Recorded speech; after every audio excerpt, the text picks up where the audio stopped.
Good evening, everyone, and welcome to the August 23rd edition of Beyond the Data. We're joined by Jen Burr and Jenifer Klein. Unfortunately, Jenifer McDonald. So we only have Jen squared and not Jen cubed. I don't know what it is about the name Jen or Jenifer or Jenny or any iteration of those names, but you guys are just awesome. So. We will be talking a lot about the last week's press conferences, which of course were very significantly about the implementation of the quarantining rules, and of course all of the schools suddenly flipping from masks optional to masks mandatory. And as Jen and I have discussed, a week ago or 8 days ago, yeah, I believe it was that, we called it just as it was. It was that flow chart. That flow chart was going to be used to punish anyone not complying, and that's exactly what has happened. So before we get started, I did want to talk about tomorrow, Tuesday, the 24th.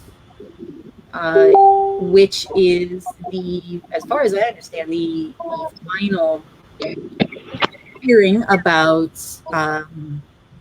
HB 248. This is the bill that actually was introduced in the springtime and, kind of got trapped in the system and stuck in committee. A lot of the commentary from some of the oppositional legislators was that this bill is completely unnecessary. Nobody's being affected. Nobody's losing their job, and this bill is not necessary. Fast forward a few months, and I think everybody can understand at this point that. Yes, it is very necessary. Yes, they will be forcing us, and not just people who have refused all vaccines, but also we now see that the boosters are there. They are being pushed already on to those who are fully vaccinated. And it will be a thing of fully vaccinated versus not fully vaccinated. And you're already seeing this. I believe it was in St. Louis that their health department had actually defined what fully vaccinated was. And okay, and Jenifer, you're having a little bit of feedback there. I don't know what, but so you have this issue of in St. Louis. I'm pretty sure it was St. Louis. The health department there, they actually said that. Fully vaccinated only included individuals who were greater than 14 days after their second dose and no more than 90 days after their last dose. So what we're talking about here is each successive booster is only going to be good for probably about 10 weeks. That's it. Oh, I think actually it might actually end up at about 12 weeks, so long as you take it when they tell you to take it. So all of these restrictions and mandates and all of these things aren't just here for the fully unvaccinated. It's coming for the vaccinated too. And we need to show up. We need to show very strong support of getting this bill passed, because it really is the last best hope we have to stopping all of the mandates, all the restrictions, all of those things that are causing people to lose their jobs and be discriminated against because they made a medical decision that was best for their family and their situation. All right. So do you ladies have something you would like to be starting with? Well, do we want to start with the press conference from last week, or do you want to start with today's? Well, you're definitely more versed on today's because I only caught the very tail end of today. So I'm actually really curious what happened. I only caught the tail end, and it was painful.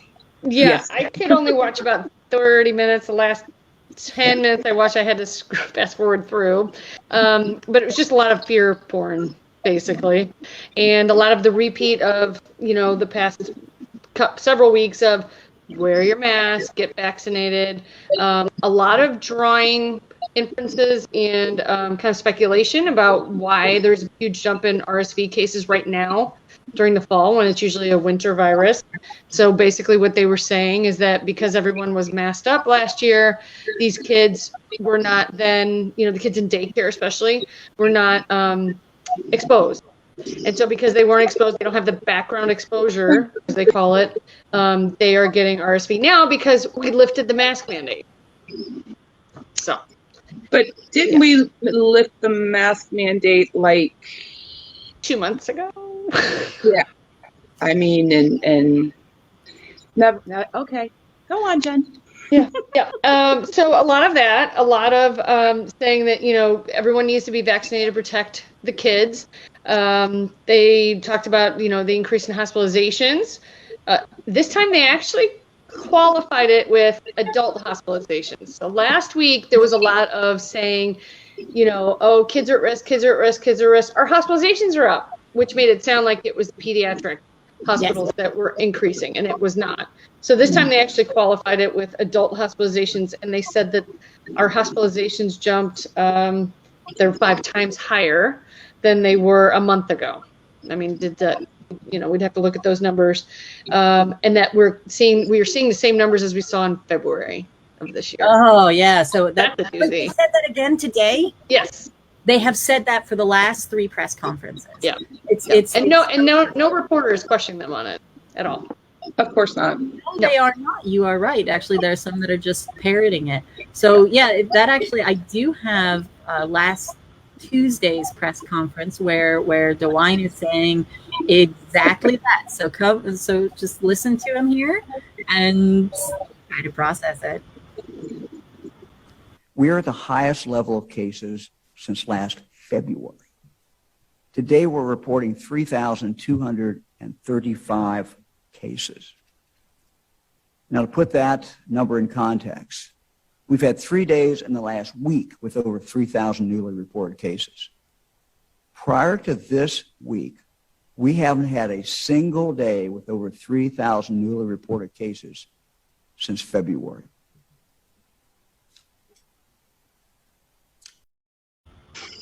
Did you like that look on his face at the end there too? I made colleges come back, and so we're doing all those mandatory testing again. Yeah. Shh. Well, yeah, that's actually a good point. Here, let me pull up the testing thing, which I mean, I don't know if you guys caught. There was probably about a few days ago, maybe a week ago, I noticed something very strange on the testing information there. And it was this massive increase in case or in tests being given on the 16th and the 17th. I mean, really like crazy high, like double the number of. Well, yeah, that's when all the kids came back into school. Colleges. Well, the fun part is, yeah, the testing actually they screwed up. That's not what was happening. They fixed it after I posted about it. I'm sure it's totally unrelated. I'm sure they're not watching me. No. All right, let's see if I can pull my thing up here. Going to a different screen. And so they fixed it. It used to be that this was up here. The 16th and 17th were way up here, and then they brought it back down. But you really can see that the shape of it is pretty much exactly echoing the number of cases. And this is just like, but I'm sure they have no relationship. The other nice thing to note here as well, and this goes along with some of the stuff I've been pointing out the last couple of days as well, that you can see that the positivity rate is also flattening out as we go along. So, and we're also flattening out at a point that is at a lower positivity rate for higher numbers. Right. So I believe that more and more the evidence is coming in that we might actually be at our peak, because there is a true epidemic happening right now. There are genuine people getting sick. There's genuine spread, genuine SARS-CoV-2 floating around out there, and people are breathing it in. And if they have already been infected, develop those antibodies, it might be that it might take a day or two if they didn't have those circulating antibodies. But they'll still have the genetic material up their nose, even if they've got the antibodies on hand, because you have mucus there. And PCR cannot determine whether that virus is capable of infecting anyone if the person is infected or infectious. So you're going to see an increase in positive cases, but because the state of Ohio likes to test people who are not exhibiting any symptoms whatsoever, we really don't know how many of them are Actively sick. Actively sick and just simply exposed and doing fine and all that. So what you just said, Kathryn, about kind of you think it's coming up on a peak again, coming down. That would kind of jive with what Dr. Marty McCary from Johns Hopkins said about a week ago. I listened to him on the radio, and he said that in the United States, because he's watched England's cases drop off, he said, we should start to see that here as well. And he said in Missouri, they're already starting to see it, and they were one of the first states with the Delta variant. So that would kind of match with what you're saying. Well, I always like being reconfirmed that I'm not. Yeah. It's always good. But one of the reasons that I'm saying this, and I posted about it this last couple of days, and if you guys could kind of give me feedback, if I'm making sense on it, that'd be pretty cool. Yeah. So this is the graph. Oops, there we go. This is the graph that I've been posting for the last couple of days. These are confirmed cases over the last over the summer, basically since mid-May. And there are a couple different things on this graph to understand what we're seeing. I'm gonna have to mute you, Jenifer, because something's noisy on your background there. That's weird. Yeah, go ahead. I'll unmute if I want to say something. All right. So, what a couple things you should see on this particular graph is that here in the middle of summer, there's not a lot of drops. You can't see the weekends. And this is to me very believable that this is truly symptomatic illness or close to symptomatic illness, because these are both confirmed. There's an actual virus detected, whether it's live or not live. It's an actual virus. It's not, our probables, which can of course be absolutely anything at all. And since there's no drops, we know that the illness is occurring every day of the week pretty equally. So this down here, we like this. This is as close to believable as we can get with the state of Ohio. But as we started going up the curve, you can see those weekends started showing up more and more and more until here, where we're now looking at some pretty significant drops. I mean, huge ones here. And I actually believe that this particular drop was going to get filled in, like the previous drops had been filled in, and with their delayed reporting, which of course leads to huge reported numbers, which causes the media to lose their minds. So I thought that would fill in, and it did not.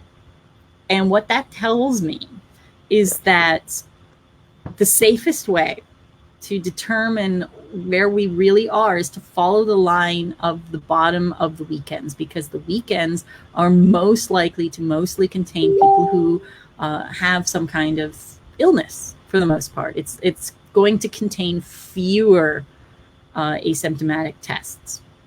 So if we're following that weekend line up the hill and just look at the weekend line, and don't pay any attention to this stuff up here, because that's where you're going to have asymptomatic screening, like the college students or workplaces or whatever else they're doing during just the weekend or during the weekdays. This is probably not representing much, if any, symptomatic disease. But if you watch those weekends, you can see the basic shape of the curve going up and looks like it's reaching a peak. Mm-hmm. We probably will have to wait a few more days to see if this starts filling in more. Yeah. But we've been going so long since that weekend that I think I think we're reaching the peak. So, woo-hoo. And that goes along again with the testing and also the positivity starting to fall instead of increase. Did I make sense? Yes. Absolutely. Yep. Can you unmute your? Do you have the capability of unmuting? Yeah, Okay. I do. Just wanted to make turned off sure my that I ceiling did. fan. So somebody let me know if it's still too loud. It was a weird noise. So if I'm looking at this right, Kathryn, the red dot at the top, that is, you think, might be where the peak is going to start, like where we've hit that peak. Well, basically, it's just pointing. It's creating a line between a point between here, so you can see kind of where I'm attaching it to here and following this up. And this is where I would feel comfortable leaving my last point, because obviously this is not going to stay here. We haven't reached the next weekend yet, so where we end up over here, I don't know. We have to watch, basically. So this is where I feel comfortable saying this looks like it's probably going to be right or close enough. So somewhere in this zone is where I'm going to be expecting. We'll find out more. I mean, but it's looking good. It's looking really good. Right. Interestingly enough, also in the press conference, I believe the one on the 18th, one of the reporters asked, or maybe it was even today, I'm not actually sure. It was today. One of the reporters actually asked when we were reaching the peak and when they thought they would reach the peak. And the answer was, we don't know. This is a confusing virus. I think they might be listening to me. Do they look at the graphs that they have access to? They don't make these kinds of graphs at ODH. They just do the raw numbers and exactly that business of this is the highest level of cases and be scared, and that's what they do. They just do that. They don't seem to understand mathematics or graph reading or. Well, somebody had an interesting point. She said she read that Florida may be reaching its peak, which is interesting because it seemed more seasonal. Do you think we'll have another uptick or another wave in the fall and winter? I have no idea. I mean, the thing about Florida that's difficult for me is I focus on, that's why I can't click over here. I focus on Ohio because I'm one person. Right. My brain has a certain capability and I understand Ohio. I've been watching it from the beginning. I know the games Ohio plays. I know the geography. I know the politics. I know the demographics. I've watched every single press conference, although I need to catch up today. But I know what's going on here. And I can say these different kinds of things. I can talk about probables and what those are and how they're used and misused, or what in the probables list is clearly not an actual probable and it works. I can do that. Florida, I don't know anything. Do you see us having maybe another wave come through just because it looks like this has become a seasonal type of? It always was a seasonal virus, but in terms of the wave, so the way that natural novel viruses operate is that when they're truly new and they've just made their crossover to the new species, us in this case, they will be pretty virulent. They will cause a lot of death, a lot of suffering, very bad. Do not play games with gain of function. Do not eat bats. Whatever you want to do, don't do those things, because if you're local there, it's going to be a horrible virus. It's going to be very, very bad. But because if you're very, very sick, those viruses are not going to be passed on very efficiently. So respiratory viruses require sick people to come in, or infected people to come in contact with those who are not infected in any kind of way. And if you are super ill, where are you going to be? You're going to be at home. You're going to be sick in bed, and you're not going to be making any contact with anybody. And that's it. It's a question of fitness, where the term fitness doesn't mean a strength or anything like that. It means how well that particular set of features of an organism or a virus promote its ability to reproduce. So things that don't affect an organism's ability to reproduce don't affect whether or not they exist. So things like cancer and that nature that is specifically age related, evolution's not going to work on that. It's not going to have any effect on whether that exists or doesn't exist, because by the time a person develops an old age related cancer, it doesn't affect a person's ability to replicate or to have children. That it's done. It can't be controlled by that. But when you're talking about a virus's ability to get to more people, the best situation for a virus is to not be virulent, to be very contagious, but not virulent. The absolute best situation is that a virus can infect others, but not make us sick. It doesn't always make it there, but that's the optimum thing, because if we don't get sick, we're not killing it, but it continues to replicate because other people around come close to us and give us hugs and kisses, and we're not careful with ourselves. But if you've got somebody who's snotting and coughing and gross, you can stay away. So virulence goes down. So then comes the question of what would we be calling a wave? If we kept a wave solidly locked to illness, to disease, to symptoms, I don't know. I don't think so. I think we've reached a point where enough people have been infected that we're not likely to see mass illness, except in those who lose their immune function because of age or some other kind of disease, or in that way. It'll be here forever and ever and ever.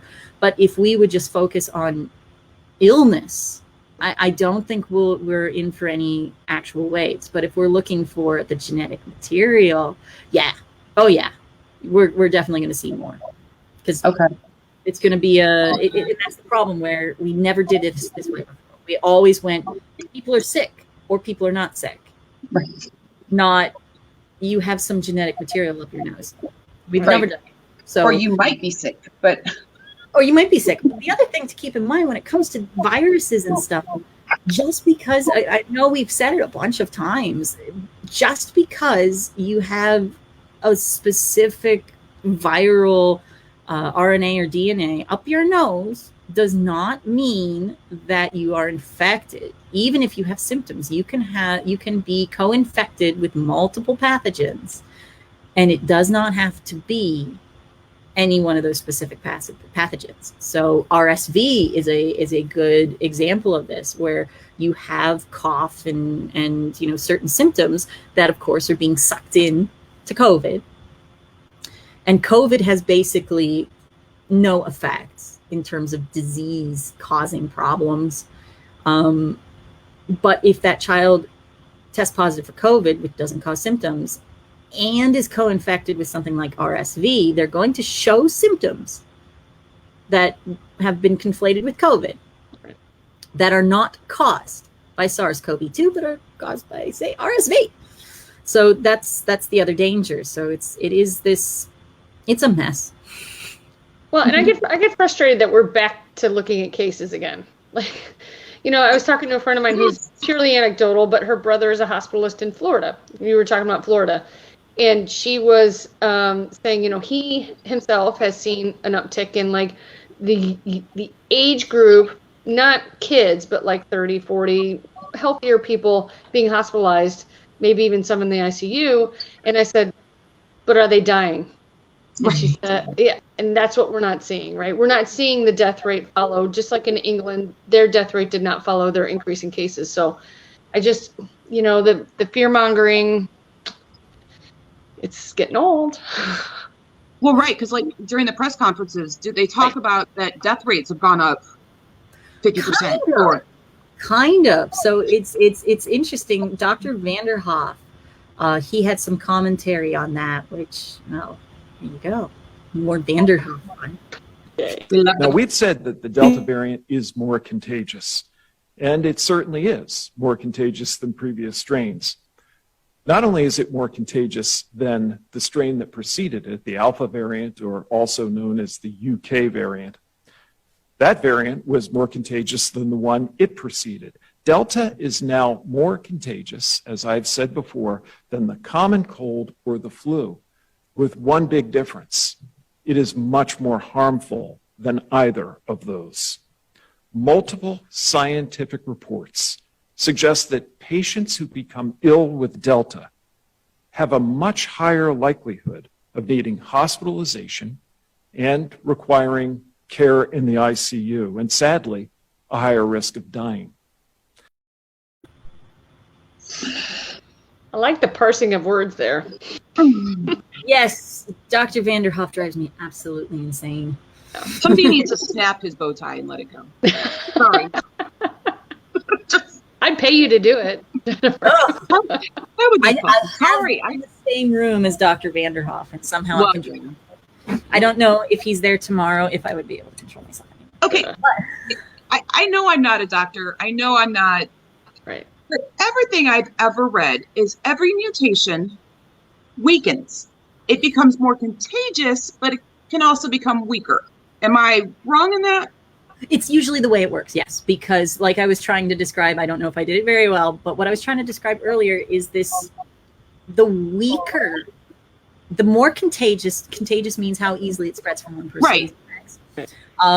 And the less virulent it is, the better it is for the virus's ability to propagate. Right. So if it's really contagious, then it will spread. It can spread easily to others. And if it's not virulent, those others will go on about their lives, hugging and kissing and getting close and not sitting at home feeling like they're about to die. So it'll be able to transfer to more people more effectively. So we always expect to see this. If we don't see this, then something else is going on. And it absolutely can mutate to something more virulent too. It doesn't have a direction to it. There can be a different mutation. But what happens if you do that? If you have a more virulent mutation, that person is going to get very, very sick. And what are they going to do? They're going to stay at home, and other people aren't going to go up into their faces and hug and kiss and be very close with them because, ew, you're gross. So that's the thing. Yes, they're not lying, and they're not saying something untrue, and they're saying, oh my goodness, viruses mutate, and maybe it might mutate to a more deadly, more dangerous strain. Yes, but that more deadly, more dangerous strain is much more unlikely to survive for very long, especially when you have these less virulent strains coming along. And so with this graph here, I mean, this is I don't know if you remember what he was saying there. He was saying that, B117 Delta is twice as infectious as B117, which was was twice as contagious as the original variant. Right. I mean, again, the green is cases, and the scale bar is over here on the right, and the hospitalizations and deaths are over here on the left. If I didn't do that, yeah, there would be a blue and red line straight flat along the bottom. You couldn't see a thing. But we can see, okay, I mean, if Delta is twice as contagious as Alpha, yes, we haven't quite reached the peak here, but I mean, yeah, we are a little higher over here in the green, but at the same time, you compare it to the original. Right.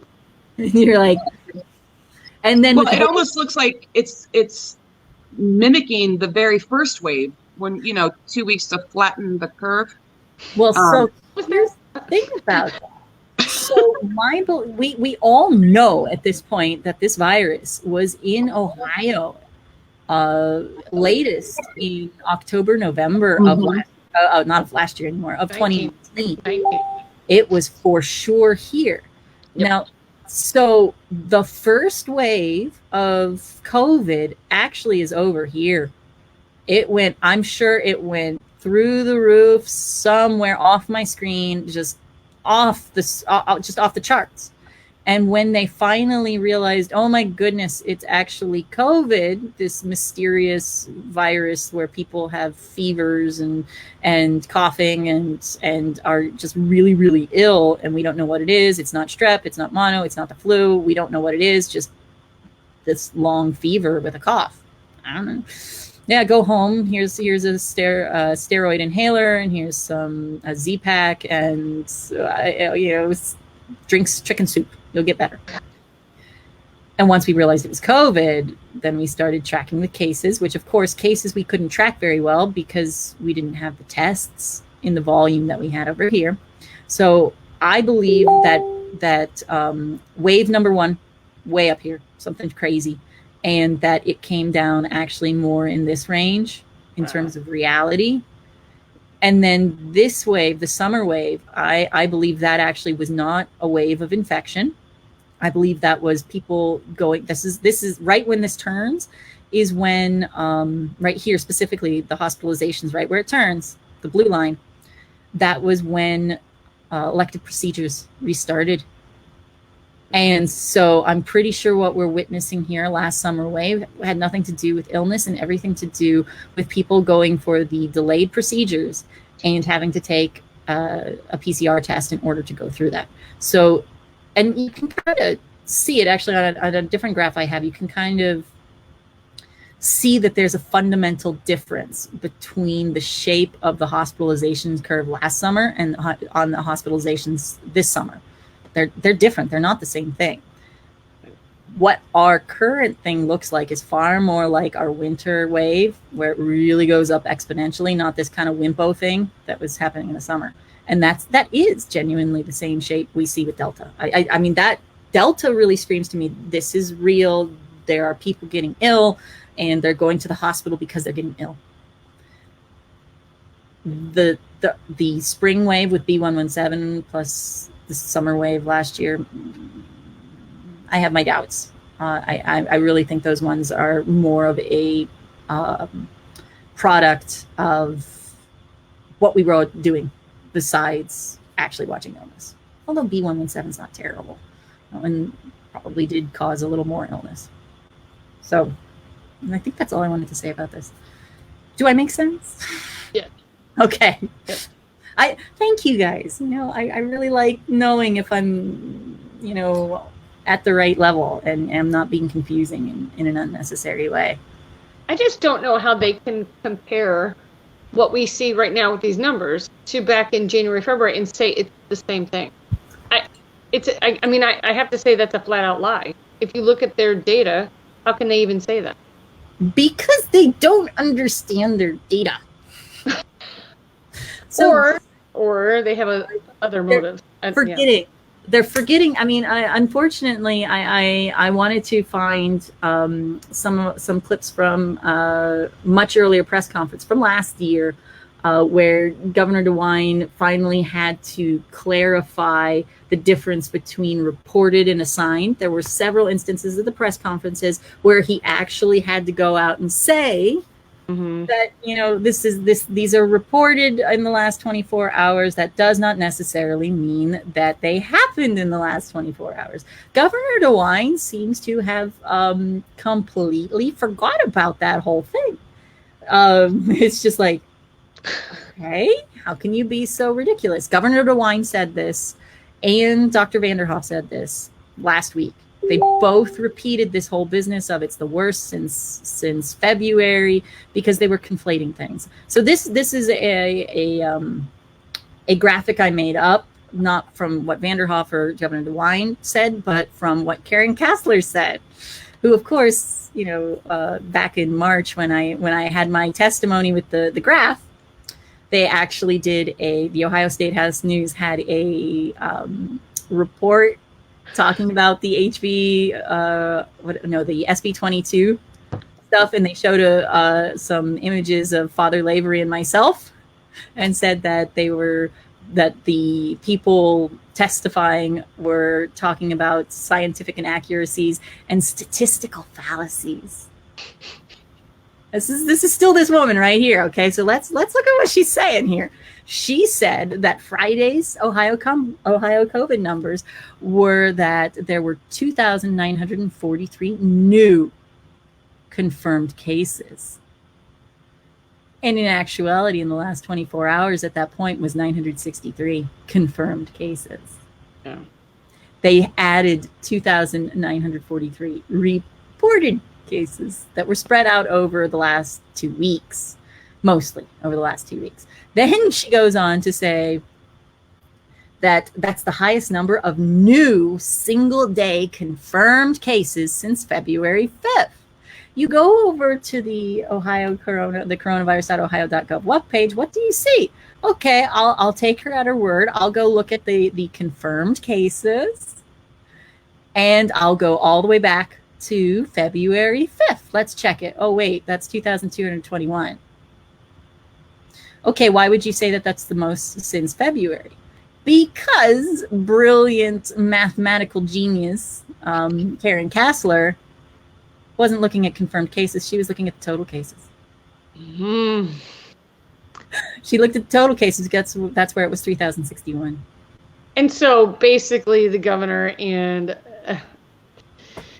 Dr. Bowtie are repeating what a journalist told them. I'm pretty sure it's the opposite direction. I'm pretty sure they said it first. Okay.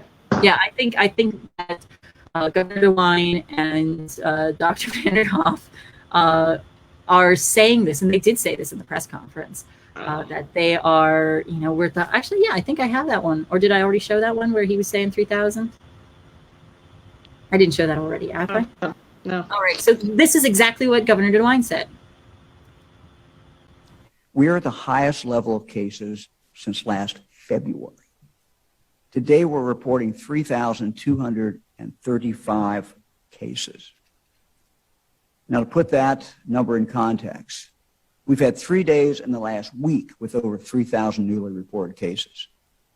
Prior to this week, we haven't had a single day with over 3,000 newly reported cases since February.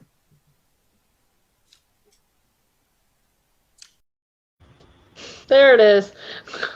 And that was repeated again by Dr. Vanderhoff last Wednesday and today. Good. That business of, we haven't had that since February, and et cetera, et cetera. Now, how did he get there? I'll try to pull this up and show you exactly what they're saying. Where is it? I just feel like we're reliving 2020. We are. But worse. But worse. Right, because we've already been through it. Right. We should know better by now. And they should know better. I mean, how can they not know after nearly 18 months the difference between assigned and confirmed? And we know that Governor DeWine knew the difference because he said it. He owned it. Right. But yeah, so what they're saying is we've not had over 3,000 cases in a single day, reported in a single day since last February, and we had 3 in the last week. So that would have been, he had his press conference on the 17th. So I think it was like the 2 days before that and the week before kind of thing. But exactly those moments where I've been calling out, hey, we're missing cases. We're going to have cases reported, huge numbers of cases reported. Don't freak out because these are actually simply cases that already exist. It's just they haven't reported it yet. So we're talking about multiple days of data all being dumped at the exact same time. So he's saying, there are 3 that are over 3,000, 3 in a row, and there's 1 day in the end. And at the time, it was significantly lower than that. So we're looking at 1 day in that amount of time had an actual assigned number of cases over the last months, because then it goes way down. And of course, they include a huge number of probable cases.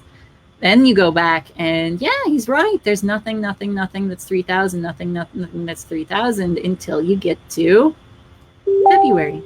Then you have some 3,000s. So they're conflating reported, which of course are delayed, reported, especially after weekends. And then they're saying they go back and say, it didn't happen since February. That's not true. It's just not true. You guys don't know the difference between reported and assigned. That's all it is. Wow. So infuriating. What are our deaths looking at right now? Have those haven't fallen in Ohio either, right? I haven't looked. What, that they haven't fallen or they have? Followed the increase in cases. No, Yeah. not at all. So Not even close. it's pretty funny actually how misleading that is. Yep. Right. That's why they're not talking about it. That's why it's all cases. That's why we're back to cases. Yeah. Right. Because death isn't, and every death is horrible, but it's not a big deal. Like there's Not a big deal, but yeah, it's the not. cases are not following the deaths. So yeah, back to our dear friend here, where or it might be, no, I think this is probably the best way to do it, but the red line are the deaths.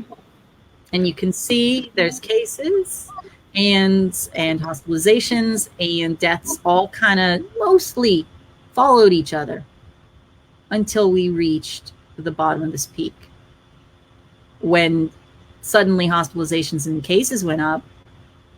Deaths did not follow, not at all. I mean, this curve screams to me that there is a fundamental disconnect between deaths and hospitalizations and cases, which to me screams that we are capturing a lot of people who are not actually ill with COVID, because you should expect, or the virulence of it has dropped that much that in the end there's nothing really to care about anymore. I mean, this death curve is what at least the shape should look like in terms of deaths from respiratory illness, where this again is the back end of some ridiculously massive curve over here.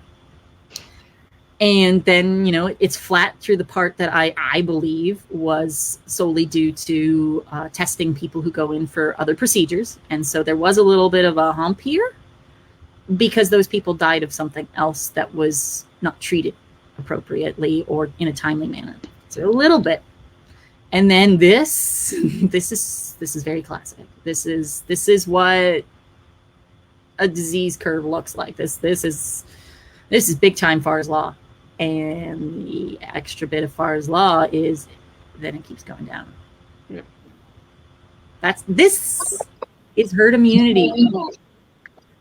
I was listening to a board member talk at the county commissioner in Warren County, and he was adding up the amount of people vaccinated, plus the amount of cases, and he kept going after them, going, "Haven't we hit herd immunity?" Yes. What? If you're telling me we're at 50% vaccinated, not all of those that got COVID, got vaccinated. So I think, what did he say? Like, let's take 50% of the cases or something. They were at 80% coverage. Yeah. We also don't know how many of those crossover went on get vaccinated. So there's some, and that's why he didn't take the full amount of cases. He took he cut it down, I think, by like half or something. And he's doing the calculations right there. So I pulled up Summit counties, and because Summit County, the Akron school system is the biggest school system in Summit County, and they are completely masked right now. They will not, and most of this, they were one of the first schools to get the vaccine, and they didn't go to school at all last year except for the last quarter. Now they are starting out in school, but fully masked. Everybody has masks on, and God bless my son. He's fighting it, but he's making mama proud. But so I did the math on Summit County. We're at, I think, at like 75%. If you took half the cases, and if you look at the actual numbers of deaths in Summit County, out of nursing homes, there's less than, I think, 300. Yeah. I mean, I haven't looked at the nursing home data, but when I was originally looking at the nursing home data, actually, I should try and do those number crunches again. But when we were looking at nursing home data last year, it was the vast, vast majority of all deaths were happening in nursing homes. And I think it was like 75, 80% at that time.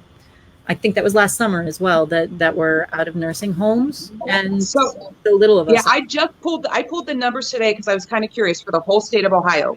20,000 some deaths in Ohio, under 3,000 under 65. Yes, and I can after 65 there. That's where all the deaths are. Yep. Right. And I can even definitively say pretty much, I have access to last year's death data, entire death data for the entire state from any cause. And there were 4 children, or at least 19 and unders, that were recorded at the time. And the youngest was a 1-year-old. And one of the notations on there was positional asphyxiation and COVID for weeks. No. Positional asphyxiation is not COVID.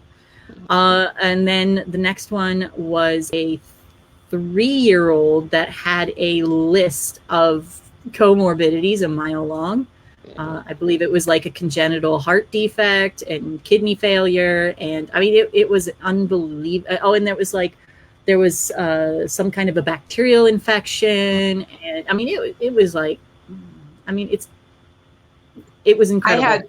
I had when Ohio Stands Up started, I was helping Lisa with death certificates. So we were contacting every single county department and getting the death certificates of COVID patients. And there were brain aneurysms. Mm-hmm. There were congestive heart failure, hospice for 4 weeks, all these details, but all of it underneath COVID. Oh, well, yeah.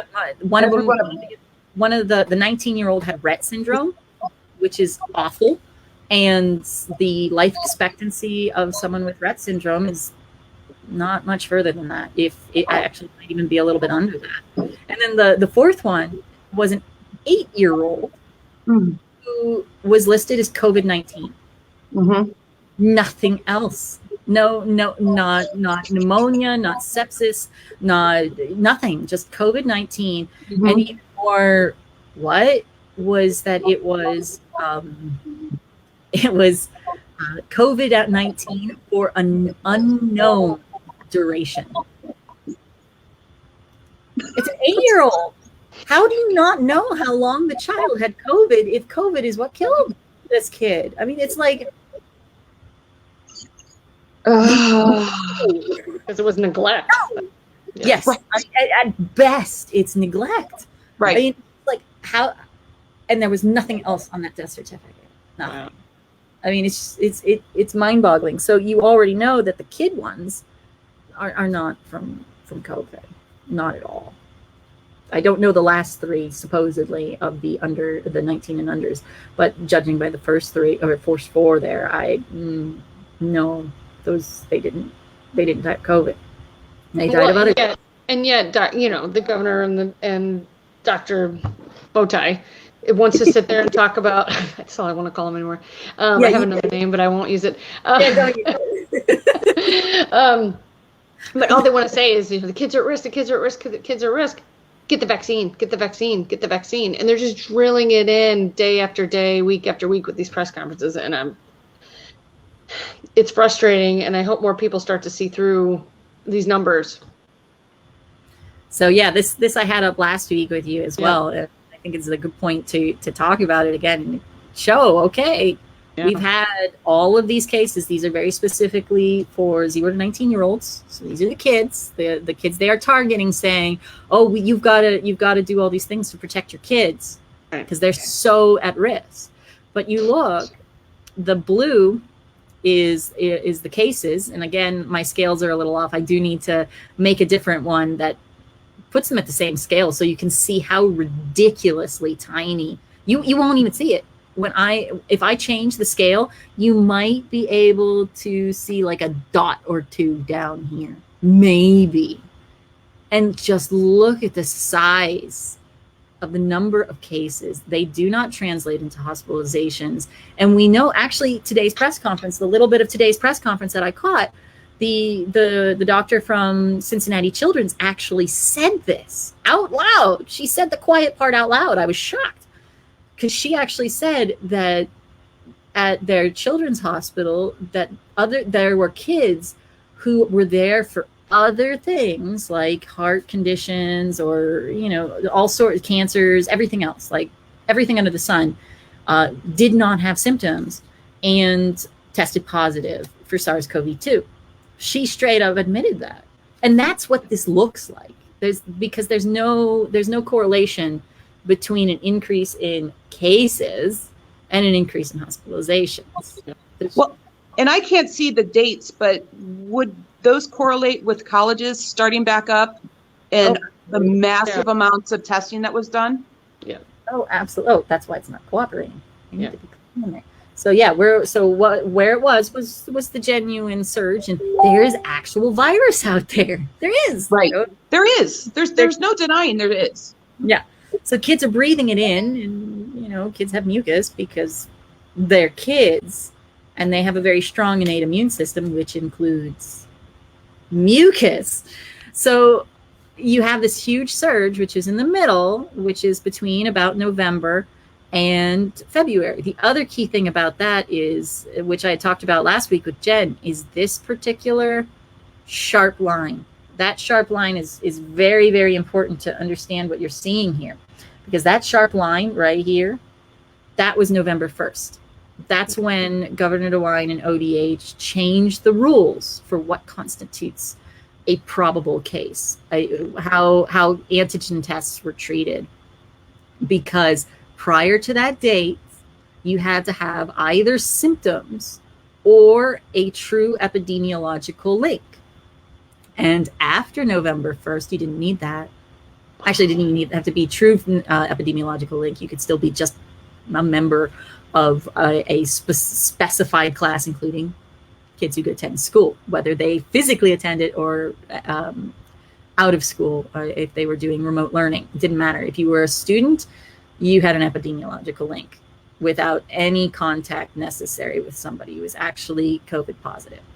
All you had to do was have symptoms. So these included those people without people with symptoms. And from this point onwards, no symptoms necessary. Mm. And you can see that line. It basically doubled the height of it. And that's from the probables. The probables on kids. So antigen tests. Wow. College students. And some amount of younger kids as well. None of which translates to hospitalizations. It'll be curious to see what it looks like this year with having some vaxxed, unvaxxed, the unvaxxed still having to be tested and punished with, the quarantines and everything else. It'll be really curious to see what that graph looks like in 3-4 months. Yeah. It's definitely going to be interesting. And as far as I understand, that's going to start kicking into gear pretty soon here. I mean, we already know, I don't have that up anymore, but we already know that the testing itself has drastically increased again. And we know that a lot of that is asymptomatic. Completely asymptomatic. Just screening tests. In the state of Ohio, all you need to do is have a positive case or a positive test, and you're a COVID case. It's nuts. Oh yeah, I just don't understand why we're still testing kids. Like, just to torment them. Right. It's just needs to stop. Yeah, there's no reason to be testing kids in the quantity that they're doing. No.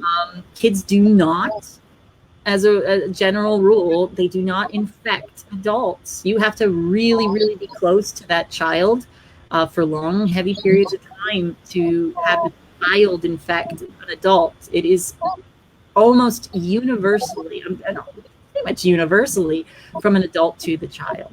Mm-hmm. Not especially the younger kids that you have are not passing to adults. So it's not like testing these kids is helping an adult stay away from an infectious child. Right. And all it does is just increase cases. And right now it's causing more kids to be quarantined. Yes. Yeah. And that's what's being used against our local school districts. Yep. And that's why schools are flipping to masks required. All overnight. Yeah. I will say, though, I've been seeing a lot of posts about how many public schools and even some private schools are being a lot more accepting of exemptions. So if you're in one of those districts, I would really highly recommend you go for that. And or if you're in a private school that's not accepting the exemption, but the public school district is, you can use that to your advantage too, kind of as a pressure, because it's not a good business model to sit there and say, well, we're not going to accept the exemptions while the public schools are for free.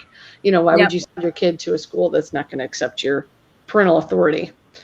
And the other thing to note as well, I mean, those who are in public school understand that if you take your child out of that public school, it is also financially painful to the public school. So, don't think that you don't have that financial power in a public school. Right. Yeah, you'll still have to pay the taxes for the public school, but you can also make it hurt, because each public school system gets a chunk of money from the state taxes. So we pay our taxes, and some amount of those state taxes, go to the Board of Education, to the state of Ohio, which the state of Ohio then turns around and redistributes. And you can cause a lot of pain to actually certain school districts. You can cause a lot of pain if you take your kids out and homeschool them. Even though your local taxes still will go to that school district, they will not get that extra money from the state, and that can be pretty brutal to them. So if you're in that situation, you're in a public school that is being very aggressive, and you want them to feel the pain of being that aggressive, homeschool your kid. Call them and tell them why you're taking them out.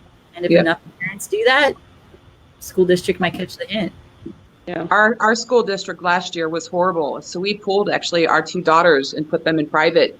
And all summer we got letters and emails and postcards with this, welcome, come back to us. We've missed you. And it's like, no, you've missed my money. You haven't missed my kid. And they actually ended up this year being optional. Like they finally they got hurt. There were a lot of kids that left the district because of it. So it works. Yeah. Nice. It may not be comfortable. It may not be comfortable for parents to do. It's not the easiest thing to do. I mean, and I applaud you for doing that, because a lot of parents would say, I really want to do that. I really want to, show the school with my money. I'm going to walk with my money.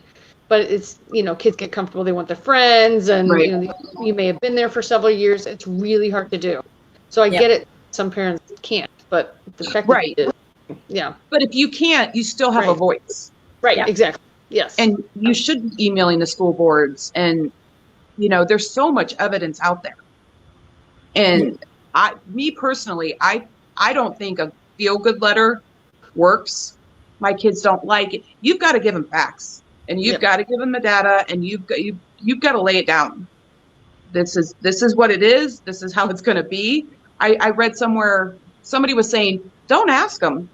Tell them my kid's not wearing a mask this year. Right. Yeah. Don't ask for permission with the exemption. Right. Just say they're not doing it. Yeah. Right. Yep. Because we do become almost like they are the authority. Yes. Right. We're afraid. Like we're asking for our freedom back that they took. Right. Yes. Based on no evidence at all. Right. Right.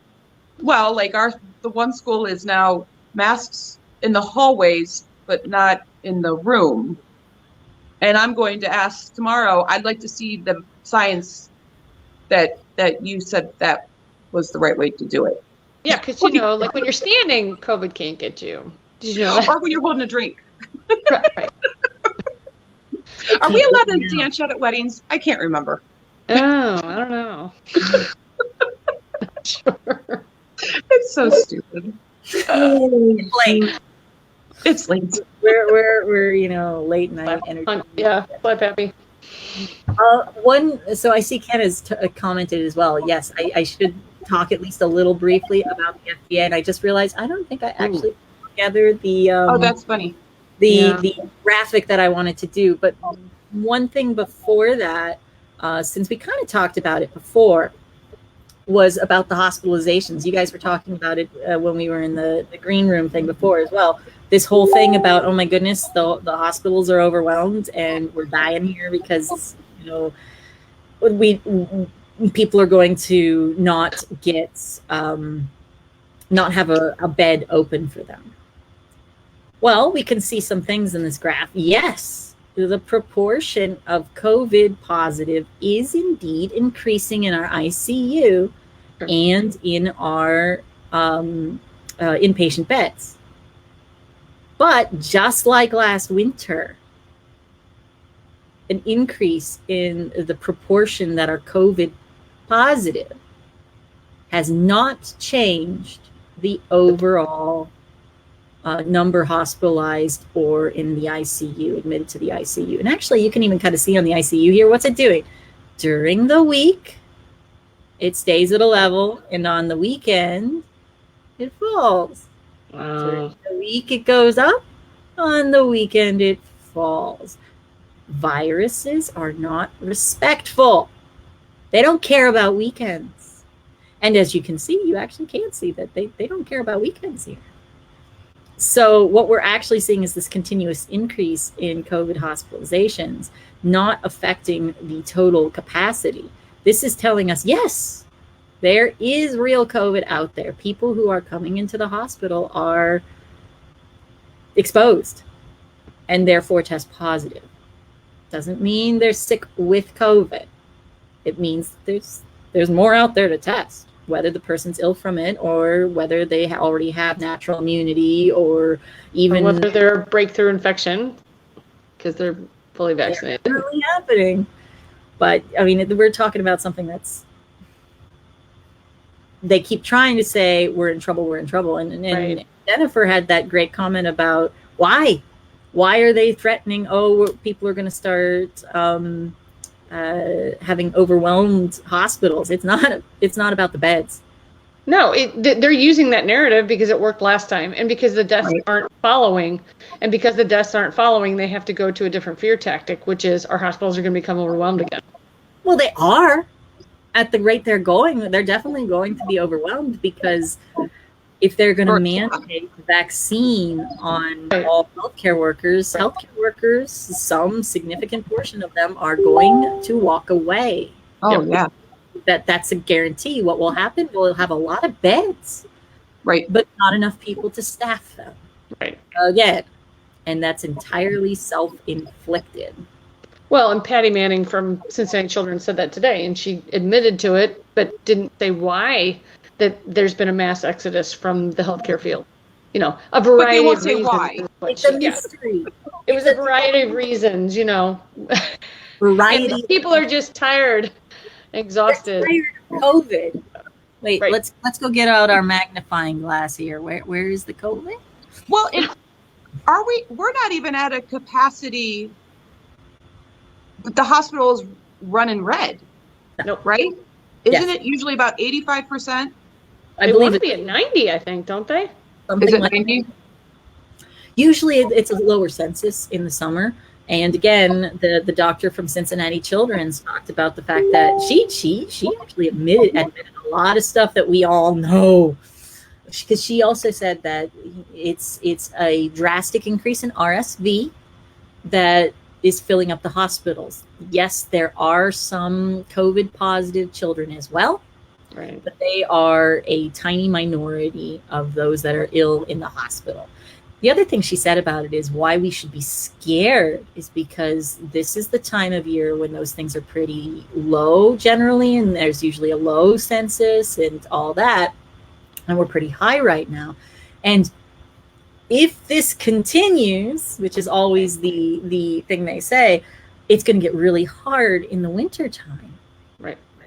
Because in the wintertime, mental illness increases. Mm-hmm. I wonder That's- what I'd like to add to mental illness in the next school season. I'm sure. Well, yeah, and I'd like to know what part of this is a contributing factor right now, anyway, because we know that, you know, kids, there's been a huge jump in suicide attempts and all that with children and teens. I wonder why. And I'm sure this scheme that they've got going on right now, where they've outright said that children will be getting quarantined again and again and again and again and again, unless But only the unvaccinated ones. But you can't really ask Unvaccinated. about the vaccinations, so you just have to wear masks all day. Right. We are getting a lot of questions about the FDA Yeah, so I should probably move on to the FDA thing. Show that. Unfortunately, we don't have Carrie with us this time, and she is definitely the go-to person for specificity on this. So one thing to note about the FDA approval that happened today is that the approval and licensure of vaccinations is pretty complex. And this approval that happened today is only part of the story. They applied in May, I believe, for what's called a biological, I think it's biological licensure. Yes, biological licensure application. Now, the important part about this is it's about approving. I know I made this graphic somewhere, but it's about approving a biologic. Now, all vaccines are biologic, but not all biologics are vaccines. A biologic is a medication or treatment that is made in a non-synthetic way. So there's some aspect of it that is, I know Carrie's gonna kill me for this, but there's some aspect of it that is derived in a biological kind of way from biological processes. And they're pretty loose rules about biologics.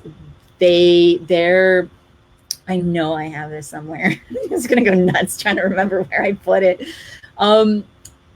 It's about it opens up to, oh, there it is. It opens up the ability to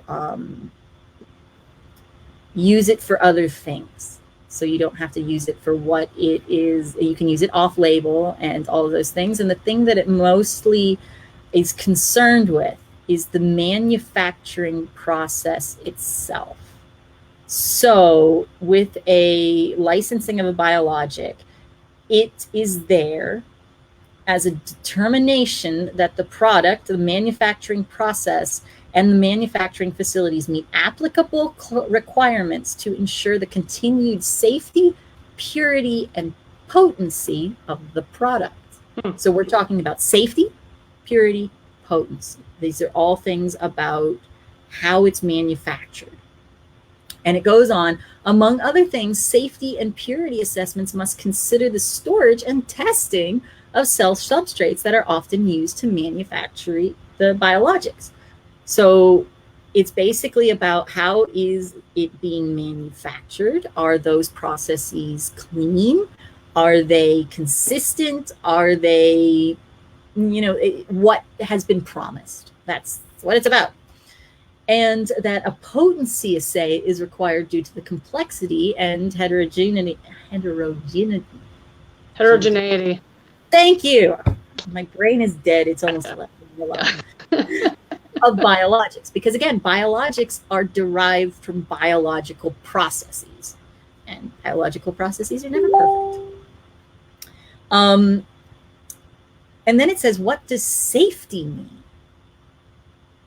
The word safety means the relative freedom from harmful effects, direct or indirect, when a product is prudently administered, taking into consideration the character of the product in relation to the condition of the recipient at the time. So that's what today's approval was about. Now, I honestly will say I'm a little bit still confused, and I'm still trying to get Carrie to show me where in the whole scheme of things that it falls. I'm getting text like everywhere. It might be Carrie being mad because I'm saying it. So it probably is Carrie. I'm going to ask a question, Kathryn. So if I'm understanding you correctly, FDA approved the process of the vaccine, not the actual chemical breakdown, what it's doing. It is just the process side of it. Pretty much. So they can turn around and say it is now FDA approved. It is. It is But FDA approved, but it does not yet have approval as a vaccine. And it's not a, so here's the other half that I had found, at least, about the vaccine approval process. All vaccines must have a BLA, and that was what was approved today, for sure. I'm still, like I said, I'm still a little wishy-washy because of the terminology they're using is very convoluted. On purpose. On purpose, for real, on purpose. Yeah. It's so annoying, and there's just like, even I'm like missing, okay, something's very confusing here. There's some kind of terminology that is like, I don't, how are you conflating these things? Is what just happened here? But I mean, Carrie did send me also an email that pretty much said that we're not there to vaccine approval. So I know we haven't been vaccine approved yet, just the biologics licensing. But had you not dug into the FDA, what would you have said happened today? Because I already knew this from before, that it was a biological license approval, not a full vaccination. So here's but have you heard anywhere that I just heard FDA approved today? That's all I've heard. Right. And no, they approved the biological license. So wow. Oh yeah, no, they've been doing this the whole time. I've had actually these slides prepared for months at this point, because it's like, no, these are different things. If they don't talk about approval, full FDA approval, unless you say as a vaccine, because the vaccine approval process. Now remember, when we were talking about the therapeutic biologics, what they applied for, which was the biological licensure license application. What did we care about? Safety, purity, potency, when a product is prudently administered. So this approval actually allows doctors now to give it off-label if they wanted to say, oh, I don't know, 5-year-olds, if they wanted to, they can do that now, even though it's not approved or authorized for that age, because they can use it off-label now. It's been FDA approved for biological license. And remember, they said today that's coming for kids very soon. Very soon, yes, for sure, because it's all been predetermined anyway. So For sure. The FDA just approved a blood thinner for younger children today, but that's off top. That's different. Well, we won't talk about that one today. Yeah, today, blood thinner for 5 to 12-year-olds. Wow. But it has nothing to do with the vaccine. It's okay. Go on, Kathryn. Sorry. That's frightening. Okay. And on that note, this is where you get torches and pitchforks. Yes. Kathryn, before you continue, and maybe this is a question for Carrie. So what does this mean for, what does this mean for the boosters? You know, like, are the boosters going to require FDA approval? They haven't tested that. Not really. They've done a little bit of testing. Yeah, a little tiny bit, but not on big groups of people. And what we're hearing, it's going to be every 6-8 months, even less possibly, depending. 3, some people. Yeah. Yeah. Definitely for Moderna. Yeah. Moderna is at like around 3. And I think the efficacy drops to like 40%, they said, after 6 months. Oh, it's ridiculous. I mean, it's awful. Yeah. We know it already from Israel and the UK, or not so much the UK, but Israel, etc. I mean, we know. That's why they started talking about it so quickly, is because the data is there. It's waning. It's waning immunity. It is not about Delta. It is not about the variants. It's not about vaccine escape. It's just simply general waning immunity, meaning that you become more susceptible to all variants. Right. So that's that. They know it, and that's why they're pushing the 8-month thing as well, which is probably on the long side, too long side. Yeah. All right. So back to vaccine approval process as we're lengthening this thing. So by submitting a BLA to the FDA, a company is seeking permission to distribute and market a vaccine for use in the United States. And the FDA evaluates the data to determine whether the safety and effectiveness has been demonstrated, and whether the manufacturing and facility information assure product quality and consistency. So that's the BLA part of it, the quality and consistency of the manufacturing process. So what it also does it makes its decisions based, the FDA makes its decisions based on its analysis of the benefits and risks for the intended population.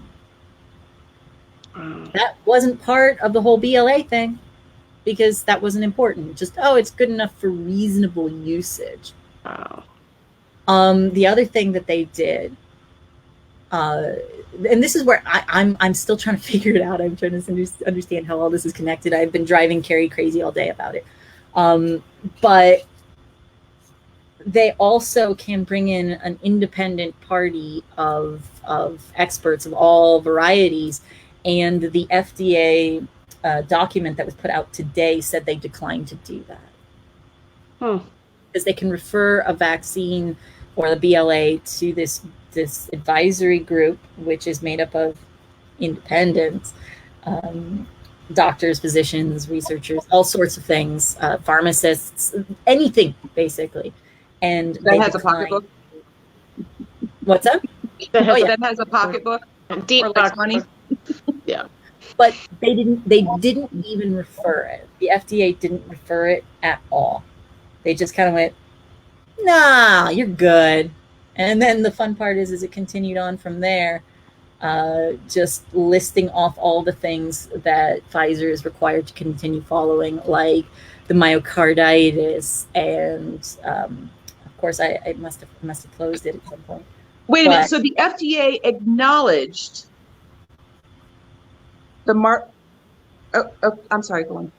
No, I can't. Yes. Yes. So they acknowledge it. Yes. Yes. But yet you are going on your processes. So be approved. And don't worry. I wish I must have closed it at some point today. But the actual FDA document today was pretty spectacular because it basically said, we didn't consult this giant advisory group, which we do not have to listen to. If we do submit it to them, we can submit it. And the FDA said, yeah, we declined to do that because it's such a safe profile. And then they had like a couple pages of adverse events that Pfizer was required to keep track of. Oh, and those particular things that they have to keep track of, those things need to continue to be observed, and the final report for years. And the final report, I believe, on one of them is not until 2024 before they actually have to be completed and submitted. Somebody's asking, will the booster help with the Delta? I mean, probably too late. Not specifically with the Delta. It's about your waning immunity. If you are somebody who got this 8+ months ago, your immunity is basically gone. Your vaccine-induced immunity is gone. If you happen to be somebody who had COVID, got natural antibodies, and then took the vaccine, you're protected. Presumably, so long as the vaccine doesn't genuinely screw with your adaptive immune system, which I would not expect it to, because the immune system has something, it functions with something called original antigenic sin, which is essentially the first version you're exposed to is going to be what your body's going to make. That antibody is the one that's going to make, which is, of course, when you have a natural infection, you have antibodies to a whole bunch of different proteins. Well, these vaccinations only teach your body to recognize a couple little parts of just one of the 29 proteins. So even if you encounter the virus again that is too close but too far, your body will, if you have the vaccination, your body will not recognize it because it will make antibodies to the first thing it encountered, which was the first vaccine. It mutates too much, that those antibodies won't work. But if it's also too little, your body will not recognize it as a brand new infection that it needs to break brand new antibodies to. I don't know if I'm making much sense. But if you have natural infection, you'll also have antibodies to a bunch of other proteins. So not recognizing one of those proteins, even with mutation, is not likely to not recognize at least one of them. So you're more likely to be, it might not be the best fit, but you'll still recognize one of those proteins, one or more of those proteins. So you'll be better able to fight it off. That makes sense? Yep. So if you have a natural immunity, your body will recognize the variants sooner. Better. Yeah, more effectively. I mean, more effectively. It would have to mutate really fast, and we actually know that this particular virus does not mutate particularly fast. Right. And actually, the original studies that were done last spring, where they were looking at people who had either been recovered from SARS, original SARS, because the spike proteins are identical, SARS-CoV-2 and SARS, and they found that the SARS recovered people had perfect immunity. Every single one of them was perfectly immune to SARS-CoV-2, but with different proteins, not just the spike protein, but the N protein and a bunch of the other ones. Those ones were the ones that those immune systems recognized. And of course, it was 17 years later. So I think it's durable. But we can't trust natural immunity because it's not predictable. Some people have more robust response, more antibodies produced than others. And because we can't predict it, it's bad. Right. And also the other one I love that they like to say is, we do not know how long antibodies with natural immunity lasts. They're not lying. We don't, because we haven't found the end yet. Right. Although a lot of people like to say 3 months. And I think that talking point came from like a study very early on where it had only been 3 months. No, it had been longer than 3 months. But they had done a study early on in the pandemic that had said, oh, we're finding that natural immunity lasts 3 months. Well, that was at 3 months. That was all they had. That was the length of illness, date from the illness. So, and people just kind of kept repeating that talking point. Yeah. Yeah, they're circulating antibodies. I mean, if you think about it, circulating antibodies take energy to create.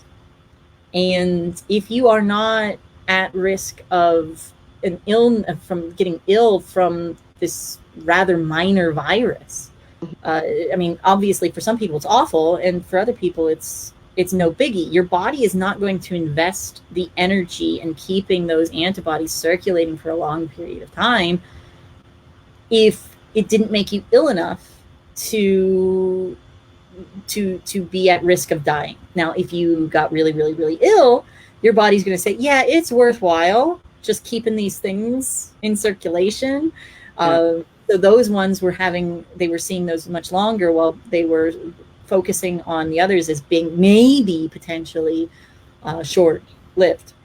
But what's come through from the Red Cross data is that people, even with mild illness, have long-lasting antibodies, circulating antibodies. So that's... Somebody's asking, are antibody tests accurate? So this is a very interesting question. Yeah. Because early on in the pandemic, I don't know how many people noticed that they were talking about, well, you can't trust antibody tests. They're not accurate. Why did they say that? Because there were people who did not have SARS-CoV-2. They did not get infected with SARS-CoV-2, but they tested positive on an antibody test. Now, the way an antibody test works is that they put antigens into the test. And if the antibodies in your blood attach to the antigen, then you're positive. Now, there were a lot of people who had antibodies that would attach to the antigen, but not necessarily from being infected from SARS-CoV-2, but from being infected with something else sometime in the past. So these people were immune to SARS-CoV-2 because they had a similar enough infection sometime in their past that they had antibodies that could and did recognize the antigen in question. So is that the T cell memory? Is that the T cell? No, that's No. really antibody. That's also just antibodies, the circulating antibodies. So they take your blood cell, and I mean, the T cell tests are very convoluted and expensive and hard to do. But the antibody tests are quick. If you take this, blood pricks test, Yeah. the antibodies currently in your blood attach to the antigens and therefore recognize the virus that antigen is part of. It does not mean that you have specific SARS-CoV-2 specific antibodies. So that's why they talked early on about there's only like one antibody test that really detects that it's only SARS-CoV-2 and that you were truly infected by SARS-CoV-2. I don't care. Am I immune or am I not? That's all I care about. All I care about is the antibodies in my blood recognize the antigen. That's all we care about. The only people who care about whether or not antibody tests are specific just to SARS-CoV-2 are epidemiologists or researchers or anything like that. Normal human beings, we care about, am I going to get sick or am I not? So however you want to look at are antibody tests accurate or not. Yeah. And the other thing about with antibody tests as well, if you were infected with a different virus and have immunity to a different protein in SARS-CoV-2, so not the specific antibody that specific test was looking for, you would show up as negative. Okay. Negative immunity. So you could be fully immune to SARS-CoV-2. It's just because the antigen that they're using is not the one that your particular body uses to attach and recognize SARS-CoV-2, because you didn't have SARS-CoV-2. You had something else sometime in the deep, dark, distant past. So I don't know if I can really say, yes, they're accurate. No, they're not accurate. It goes both ways. But yet natural immunity doesn't exist. What's that? I don't know. I don't understand what that means. I don't think it comes with money or cost. So no, it doesn't. It's free. It's free. Right. We don't like that free stuff. Okay. Next subject. Experimental biologic. Then it's free to the acceptor of the experimental biologic, but definitely not free to the taxpayer. No. We wouldn't want that. And yes, Renee, they do have a very specific here. They do have, I believe it's Elmer,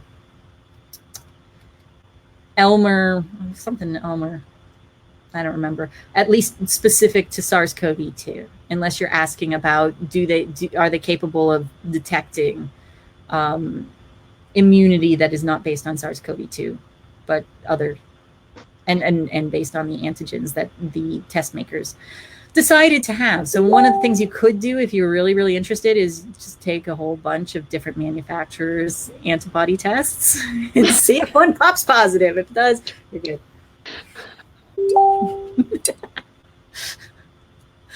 All right, I think, we're at an hour and a half right now, so we should probably be wrapping it up. You ladies are absolutely fantastic. I feel better that I'm not being totally confusing. Thanks for having my face this time. I know you're willing to be seen, or maybe you're willing only to be seen with Jenifer, and so this time the gens stick together. We'd have to. Yeah.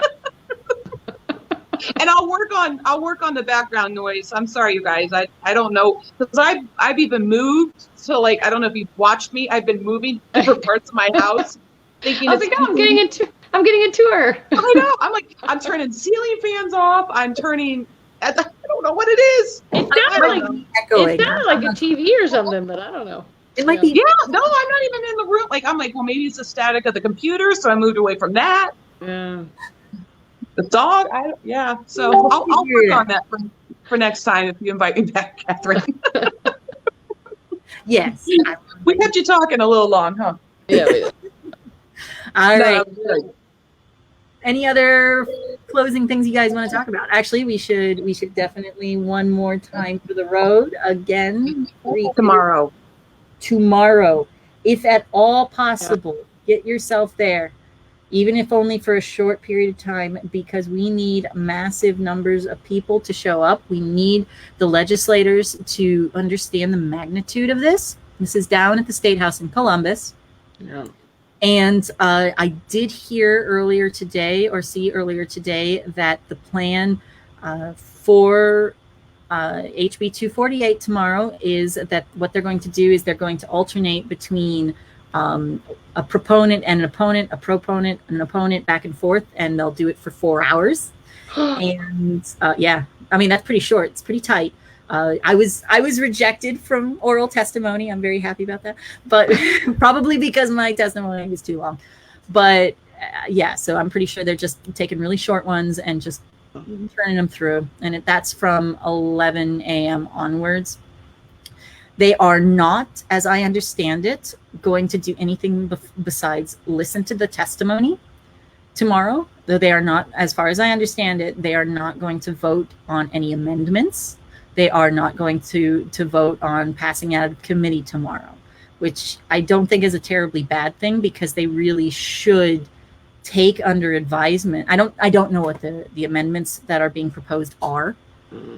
And presumably they're going to be inundated with a lot of information tomorrow. So I think it's a wise choice for them to stop and think it through and talk it through and all that, and not just, blow off everything that's going to be said tomorrow. So there will be no passing out of committee tomorrow, and it's not necessarily a bad thing. Okay. And I will be there. So if you want to meet me, I'll be hanging around outside in the 90-degree heat. Or maybe go inside. Yeah. All right. Thank you, everyone, for joining us, and hopefully I'll see a lot of you tomorrow. Awesome. Thanks, Kathryn. Thanks, Kathryn. Bye. Bye-bye. Bye-bye.